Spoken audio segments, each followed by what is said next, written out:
warm welcome to you from Cape Town. If you're watching this, you're probably thinking about working remotely from Cape Town or even just visiting. And this video contains all the necessary information that you need to have a great stay whilst remaining productive.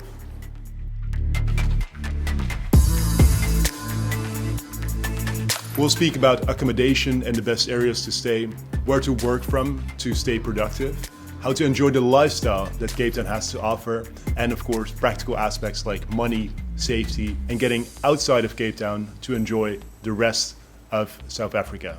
Now, Cape Town has recently gone up in the rankings for digital nomads and remote workers, and it's proven to be very popular amongst European people in specific who want to escape the winter in the Northern Hemisphere and enjoy the great weather in Cape Town whilst staying in the same time zone. And of course, that is the first thing that you'll notice when you land here in Cape Town during those winter months. The weather is absolutely amazing, but there are so many other great things that the city has to offer. It is very affordable and offers great value for money. The people are incredibly friendly and there's no language barrier. And there are so many activities and places to discover and explore. Now, just as a quick disclaimer, this video is based on my personal experience. Different people have different experiences, and this video is specifically meant for you if you're looking for your next destination to work remotely, or even if you're thinking about just traveling to Cape Town. I am consciously not addressing any political matters or domestic affairs. Alright, now the big question, where should you stay in Cape Town? What is the best area to get set up? Part of what makes Cape Town so attractive is that you get really good value for money. There are so many options to stay, ranging from very inexpensive to more upscale. Although Cape Town is a large city with a population of more than 4.5 million people, the main areas that are popular for tourists and remote workers are actually quite centrally located and close to each other. You cannot really go wrong if you stay anywhere north, northwest, or west of Table Mountain. Depending on your budget and preferences in terms of a social stay or a more outdoorsy stay, you can determine the best fit. But the most popular areas to stay are Waterfront, Gardens or Kloof Street, Greenpoint, Sea Point, and Camps Bay. There are other areas that are good, such as V&A, which is a big pedestrianized tourist destination and shopping area, but it is a little bit more expensive and perhaps more suitable to families. The CBD or Central Business District is great to visit and fine to stay as well, but it does have a lot of concrete and a lot of people. On the other hand, it also has a lot to offer in terms of venues. There are some more upcoming areas like Woodstock, which is more hipster and has some great artistic places. And there are places further outside of the city, but for remote workers and digital nomads, these areas just haven't made it to the top of the list yet. So you really have two options. You either stay in the city bowl or near the ocean. Both have their pros and cons. In the city bowl, you'll be close to bars, restaurants, co-working spots, and more social events in general. It's also more affordable. If you stay near the ocean, of course, you'll have a great outdoors lifestyle with beaches, pools, magnificent sunsets, and excellent restaurants. But it is a little bit more expensive and probably better to do if you're with multiple people rather than solo. The type of accommodation that you want to go for really matters here. In the city bowl, you'll get good hotels and Airbnbs for solo stays, such as the one that I'm staying at right now. This Airbnb is probably one of the best places I've stayed at whilst working remotely for many months now. The apartment itself is around 65 square meters and it has all the amenities one could need, with a separate study to work from, a fully equipped kitchen, a modern bathroom, a comfortable queen-size bed, and a lounge area. Although I'm usually not a morning person at all, every day here I've been very excited to get out of bed, open my curtains to spend a few moments to take in this incredible view. The building facilities are great as well. It includes a proper gym as well as a pool area. It's not the cleanest water, but it is a great private area to do some sunbathing. For an entire month, I paid around 1,600 euros or 1750 in US dollars. I think it is incredible value for money if you compare this to a short stay anywhere in Europe or North America. You would also be able to share this type of place with someone else. And there are many Airbnbs available in the areas that I mentioned. Depending on your budget, you'll find luxury and comfort in Camps Bay and Sea Point. But do note that this is a little bit further away from the usual meeting spots where you would hang out and meet new people. So it's probably better to stay near the ocean if you're with a group already. Now, a new category of places in addition to hotels and Airbnbs, which I hadn't heard of before, is guest houses. These places offer all the amenities that one could need, as well as a social stay and a place to meet other people. A friend of mine stayed at this place in the CBD area called Black Brick. The rooms are clean with daily housekeeping and spacious with a very comfortable bed, a desk and a private bathroom. Now here's the good part. This guest house actually offers a co-working space in-house, as well as a gym, a cinema room and social events that you can attend every day. If you're traveling solo and you want to meet new people, this is a great place to stay. You will find guest houses like Black Brick around the city, and whilst Black Brick is one of the bigger ones catering to all of your needs, there are guest houses in the ocean areas as well, where you can enjoy a more quiet, peaceful lifestyle with runs on the pavilion and ocean sunsets every single day. Just have a look on booking.com or Google Cape Town guest houses to find your next stay. Overall, on a scale 1 to 5, I would rate accommodation a 5 out of 5. The value for money is amazing and it offers all the amenities that we're used to in Western developed countries. Alright, now where to work from. Essentially, you will have 3 different options. 1, working from your accommodation. 2, working from a co-working space. And 3, working from cafes. Working from your accommodation is an option that you can definitely explore if you're staying at a hotel or a guest house. In most residential areas, the internet can be quite poor. I had a lot of connection issues and was often not able to share my screen. Now the next option that you have is to work from a co-working space. And there are many great co-working spaces in Cape Town, whether it is international ones like WeWork or national ones like Workshop 17. Workshop 17 has 4 locations across Cape Town and many more locations nationwide. I went to this one at Kloof Street. It is located in this gorgeous, fully renovated building. It offers a large space with options for both fixed desks and hot desks, as well as a co-working cafe area. When you enter, there is a massive courtyard where the cafe area and reception are located. You'll find hot desk spaces across 4 floors and 2 buildings, with different sort of seating options such as chairs, standing chairs, and even a treadmill desk in case you have the tendency to walk around during your calls. There are also phone booths available and dedicated rooms to book. The big advantage here is that the internet is great.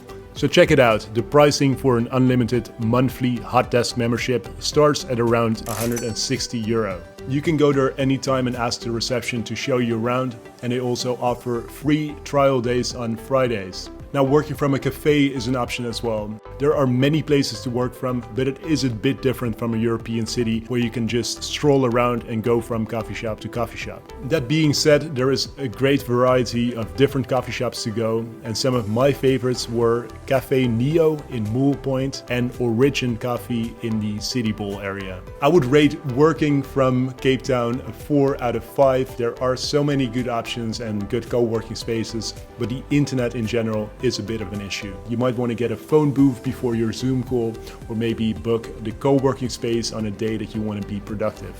Alright, now let's talk about the lifestyle. First and foremost, Uber is the key to having a great stay here. It works so well because of the security aspects of having a verified driver with a rating ability. If someone is picking you up with a rating of 5 stars and 10,000 reviews, you just know that it is safe and secure and you'll be able to go from A to B in a very comfortable way. A 10-minute city trip might cost you only $2 to $3, whereas a 30 to 40-minute trip on the motorway or highway would set you back around $25. I've personally not taken any public transport in Cape Town, and I wouldn't necessarily recommend doing so if you can afford to take an Uber. The first thing you want to do when you arrive at the airport is to get data so that you can take an Uber from the airport. There's a Vodacom store right there when you exit the luggage area. Don't worry about withdrawing cash. You can pay pretty much everywhere by card. South Africa is quite technologically advanced. There are many gig economy workers and apps work incredibly well. Simply order your food using Uber Eats or order your groceries such as heavy bottles of water with an app called OneCard. Now you can also rent a car here if you want to have more independence whilst exploring the areas outside of Cape Town. It's perfectly safe. I've not done it myself, but I've heard of many people who've done so and who have had really good trips. In terms of places to meet people, there are so many activities to do with groups of new people, whether it is through the guest houses, through the co-working spaces, or through online apps. If you're staying at a place with a digital nomad community or a lot of remote workers, simply go to the reception and ask them what sort of activities are on. Usually they'll have a few activities planned for that week. You can also just go up to someone and ask them whether they have any social activities planned. Another great way to meet people is through tours. The websites that I use are Viator and Tour Radar. These are some of the must-do activities in Cape Town which you can do as part of a tour. Number one is to hike one of the mountains, whether it is the Lionheads Mountain or the Table Mountain. For the Table Mountain, there is a possibility to take a cable car up or down because the hike is a little bit more challenging. I would definitely recommend you to go on a hike to at least the Lion's Head Mountain, which you can do completely solo or with a group of people, and it is beautiful to witness either the sunrise or the sunset from there. Number two is to visit the Cape of Good Hope to view the stunning areas that the Western Cape has to offer. You will also pass the Boulders Bay beach where you can see penguins. Number three is to go on a wine tasting tour and to visit the vineyards. South Africa is known for its great wine and it's specifically good in the Stellenbosch area. You can take a wine tram going from vineyard to vineyard, which is really cool to do. Number four is to go on a city bus tour exploring all of the different areas of Cape Town, including the Malay Quarter with its colorful houses. Of course, there are many other adventurous activities to do, whether it is boating, helicopter rides, paragliding from one of the mountains, shark cage diving, you name it. If you have a little bit more time, I would definitely recommend you to do the garden route area, which requires a 4-day stay. If you're interested in safari, you can go either to Kruger Park for a proper safari or do it as part of the garden route. Unfortunately, nearby Cape Town, there are no good areas and it tends to be a little bit more expensive whilst not having the same experience. Once you've met some people, there are plenty of great places to go to, such as bars, restaurants, and nightlife. My personal top 5 is the Kloof Street House restaurant, which is located in a beautiful old townhouse and offers great food. The Athletic Club, again located in a beautiful old townhouse. Power and Glory, which is my favorite bar. Mantra or Chinchilla at Camps Bay for sunset cocktails. And the Biscuit Mill, amazing on a Saturday or Sunday to experience the food market and stalls. Restaurants are incredibly affordable when compared to Europe. Even at the best restaurants, you can get a main course for around 15 euro. Groceries are generally not that much cheaper than in Europe, probably comparable to Southern Europe. So it's really the labor and the property costs that make a big difference in the overall costs. In terms of local cuisine, there are many South African restaurants to explore. If you eat meat, there are many game meat options that you wouldn't be able to find elsewhere.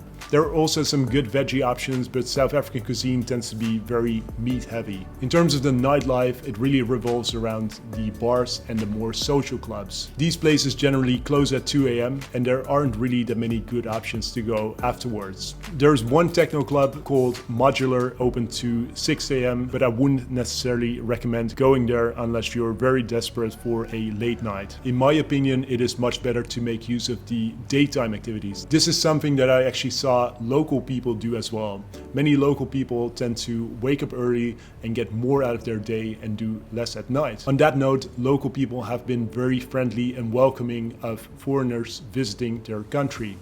There are many languages spoken here and South Africa has 11 official languages. Afrikaans is the dominant language in the Western Cape area, which has its roots in Dutch, but there are many other local languages spoken, such as Xhosa, which is a click language. The good thing about Cape Town is that everyone really speaks good English. And this is a great advantage in comparison with other digital nomad locations. In terms of gyms and sports, there are many gyms available, such as Planet Fitness and Virgin Active. Again, simply take an Uber there or enjoy one of the outdoors activities that Cape Town has to offer, such as going for a pavilion run. I would rate the lifestyle in Cape Town a 5 out of 5. There are so many outdoors activities to do. There's something new to explore every weekend, and overall it is very affordable. Plus, local people are very friendly and there is no language barrier. South Africa infamously has a very high crime rate, and even Cape Town is very high on the list of most dangerous places around the world. The truth is that you don't notice any of that when you stay in the areas that I just recommended. There are very big disparities and income gaps, and currently there's a very high unemployment rate here as well. You do see a lot of homeless people and suffering, but fortunately I've not seen any crime firsthand. Walking around in the central business district area, you do get a lot of people who strike up a conversation with you or who might walk with you asking you for money or food. But overall in these areas there is a very high security presence as well. I felt really safe throughout my time here in Cape Town, which is why I would really recommend you to stay here as well, so long as you take the necessary precautions. These are some tips to stay safe. Stay in busy areas and steer clear of dark alleyways. Don't show off expensive items. Carry your phone in your pocket and only take your camera out when you're actually using it. I carry around a camera and a MacBook Pro, but I keep it in a shopping bag of one of the local supermarkets. If you're walking around with an expensive backpack, of course you're gonna get more attention than if you're carrying around a shopping bag. Mind your surroundings, and probably the most important thing, take Uber everywhere. And then don't worry about it. Most of the people that I met here haven't witnessed any crime at all. Alright, now in conclusion, Cape Town is really one of the best destinations to go, specifically during those winter months in the Northern Hemisphere. From the sunsets over the ocean with a backdrop of Table Mountain, to the outdoors activities and great places to visit, it is just a magnificent place. In my opinion, it is ideal for a 4-week stay. This gives you a good time frame to explore everything in Cape Town without it becoming too repetitive. After a few weeks, you do tend to run into the same people at different places, which really shows that it is a small community of international folks. For my stay, I'll give it a solid 5 out of 5 as an overall rating. I would highly recommend you to visit Cape Town. There are so many great things that Cape Town has to offer, including the accommodation, the weather, the lifestyle, the ease of meeting local people and not having any language barriers, the value for money, and the time zone. The only disadvantages really are the low internet speed and the high crime rate. But by taking the right precautions, you can solve these issues to have a great stay. For me, it is easy to understand why I met so many people who arrived here and decided to stay much longer than they intended. Cape Town is just a perfect combination of comfort and lifestyle, whilst also having good infrastructure for work and a great amount of activities to do. I hope this video helped you in making a decision whether Cape Town is right for you. If you have any questions or you want to learn more, just leave a comment and I'll respond. If you do go to Cape Town, let me know how you found it and follow my channel to see more of these type of videos. Wishing you a great trip, and until next time.